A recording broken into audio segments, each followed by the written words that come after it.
안녕하십니까. 광주 전남권 뉴스입니다. 전남도의회 하반기 도정 질문이 어제부터 시작됐는데요. 전남의 수산업 발전 방안과 반도체 특화단지 지정 무산 등에 대한 질의가 이어졌습니다. 김정대 기자의 보도입니다. 첫 번째 도정 질문은 전남의 수산업 발전 방안이었습니다.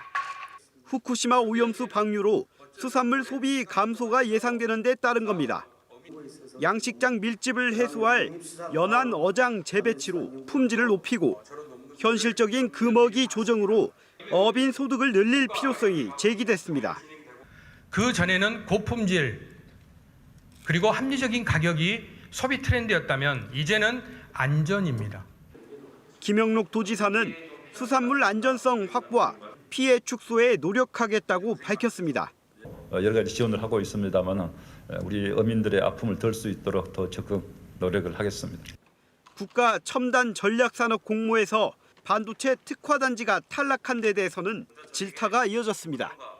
전남도가 광주시와 함께 1호 상생 과제로 추진한 사업인데 전남에 유리한 2차 전지 산업은 제쳐두고 시도 상생이라는 치적을 쌓으려 무리하게 추진했다는 지적이 나왔습니다. 영역을 광주 전남은 반도체 산업 쪽에서 거의 불모지 수준입니다. 처음부터 단추를 잘못 끼웠다고밖에 좀 생각이 들지 않습니다.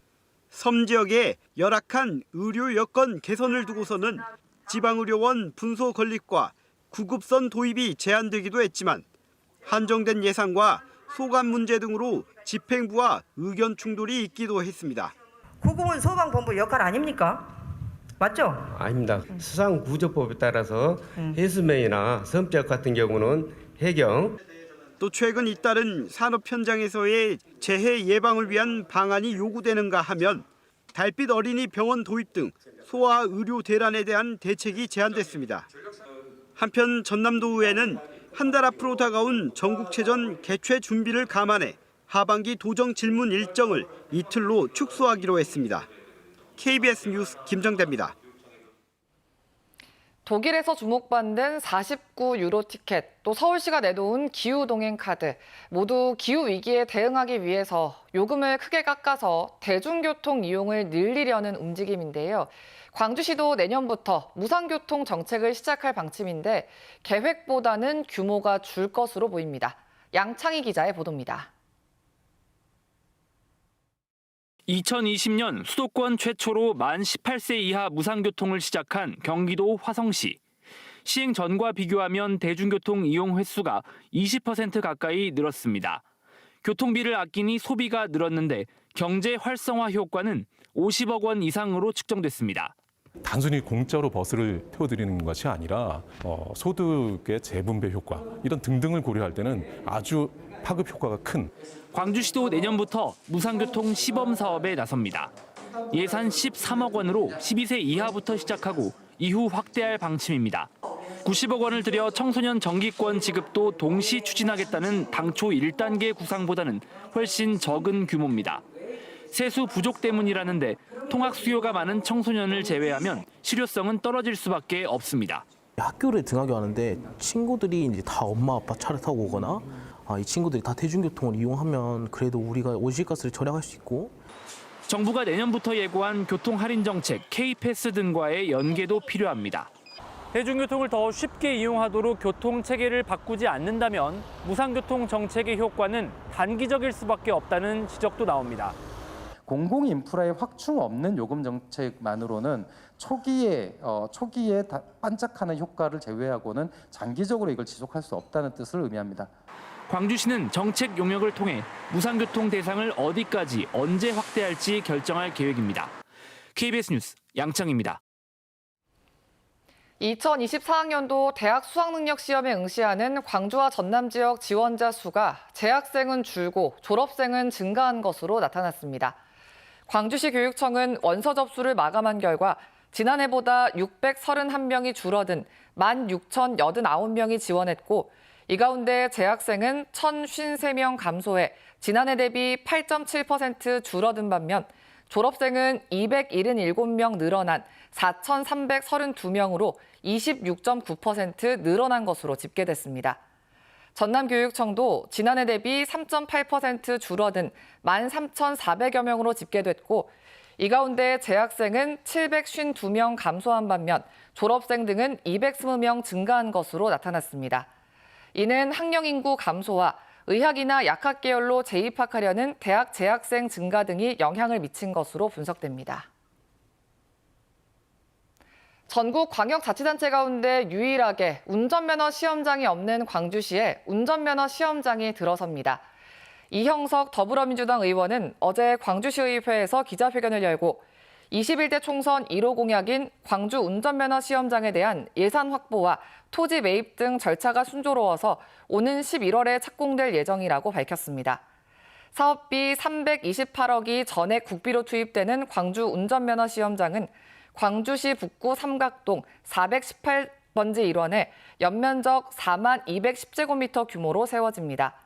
광주 운전면허 시험장은 공사에 차질이 없다면 2025년 말에 완공돼서 2026년부터 운영될 예정입니다. 5년 전 나주 지석천에서 처음 발견된 이후에 생태계 교란종으로 지정된 미국 가재의 개체 수가 점점 늘고 있는데요. 토종 생물을 닥치는 대로 먹어치워서 환경청이 집중 포획에 나섰습니다. 김혜린 기자의 보도입니다. 작업자들이 하천에서 통발을 건져 올립니다.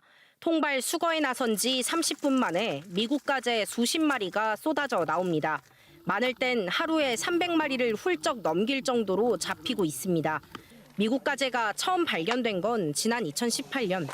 누군가 관상용으로 들여왔다 하천에 풀어놓은 것으로 추정되는데 영역을 넓혀가며 개체 수가 늘고 있습니다. 우선 최초는 여기 영산강의 지석천에서 처음으로 저희가 확인을 했고요. 지금 이것들이 이제 점점점 확대가 되고 있는데 만경강이나 다음에 청주 지역에서도 미국 가재가 지금 나오는 것으로 확인되고 있습니다. 봄과 가을 두 번, 한 번에 500개까지 알을 낳아 번식력도 뛰어납니다. 광주와 전남에서 포획된 미국 가재는 2019년 2,600여 마리던 게 지난해 11,000여 마리로 4배 이상 급증했습니다. 미국 가재는 토종 생물인 민물고기와 다슬기는 물론 새끼 미국 가재까지 먹어치웁니다. 통발로 큰 성체만 잡아낼 경우 어린 가재의 생존율이 급증할 수 있기 때문에 어린 가재 포획도 중요합니다. 어린 미국 가재는 발목 깊이의 비교적 얕은 물에서 서식하는데요. 이렇게 뜰채를 이용해 직접 포획해야 합니다. 모든 민간에서도 같이 이렇게 참여를 해주신다면 빠른 시간 내에 생태계 교란 행물을 퇴치할 수 있지 않을까 그런 생각이 듭니다. 그리고 영산강유역환경청은 미국 가재 집중 포획을 이어가는 한편 생태계 교란 식물인 환삼덩굴과 미국 쑥부쟁이, 돼지풀 등에 대해서도 퇴치 작업을 이어갈 방침입니다. KBS 뉴스 김혜린입니다. 보조금 횡령 의혹으로 고발됐던 순천만 자벌드 위탁사 대표가 경찰에서 무혐의 처분을 받았습니다. 순천경찰서는 지난 1월 업무상 횡령 혐의로 고발된 드림 잡스쿨 정모 대표에 대해 7달 동안 수사를 벌인 결과 증거가 부족해 혐의 없음 처분을 내렸다고 밝혔습니다. 경찰은 순천만 자벌드 통장에서 다른 계좌로 보조금이 이체됐지만 노동자들의 임금으로 지급됐고 대표의 사적 횡령은 없었다고 설명했습니다. 간첩 혐의로 처벌받았다가 재심이 결정된 탁성호 납북 어부들에 대해 검찰이 무죄를 구형했습니다. 광주지방검찰청 순천지원 형사 3부는 탁성호 선원 5명에 대한 재심 사건 공판에서 반공법 위반 혐의 등에 대해 무죄를 선고해달라고 요청했습니다. 탁성호 선원들은 1971년 동해에서 어로 작업을 하다가 납북돼 돌아온 뒤 반공법 위반죄로 처벌받았고 지난 6월 재심 결정이 내려졌습니다. 탁성호 선원들에 대한 선고기일은 다음 달 26일입니다. 전라남도가 국립 마한역사문화센터의 내년도 기본 설계비로 국비 4억 5천만 원을 확보했습니다. 영암에 들어설 국립마한역사문화센터는 총 사업비 400억 원을 들여 아카이브와 교육, 전시시설 등을 갖추고 마한 복원과 정비 사업을 추진하는 컨트롤타워 역할을 할 예정입니다. 전남도는 이번 기본 설계비 확보로 센터 설립에 탄력을 받게 됐다며 마한 유적 발굴과 복원은 물론 세계 유네스코 세계유산 등재를 위한 목표를 수립하는 등 마한 역사 문화권을 세계에 알리도록 노력하겠다고 밝혔습니다.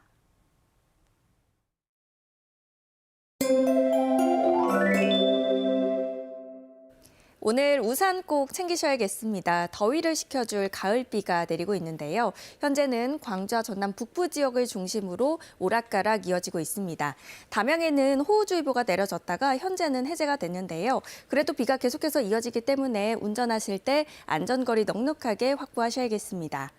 비는 오전 중이면 광주 전남 대부분 지역으로 확대가 되겠습니다. 내일 낮에 소강 상태를 보이는 곳들도 있겠지만 일요일까지 길게 이어지겠습니다. 우선 내일까지 예상되는 비의 양은 광주 전남 지역에 20에서 60mm입니다. 비가 내리면서 더위도 다소 누그러지겠습니다. 오늘 아침 기온은 광주가 20도 안팎에서 시작하고 있고요. 한낮 기온 26도로 어제보다 1에서 5도가량이나 낮겠습니다. 순천의 낮 최고 기온 29도, 여수 28도가 예상됩니다. 목포의 한낮 기온 26도, 영암 28도, 무안 27도로 더위가 다소 약해지겠고요. 신안을 비롯한 도서 지역은 23도에서 26도에 머물겠습니다. 바다의 물결은 전해상에서 비교적 잔잔하겠습니다. 금요일부터는 다시 평년 기온을 웃돌아 다소 더워지겠습니다. 날씨였습니다. 9월 13일 뉴스광장 마칩니다. 시청해주신 여러분 고맙습니다.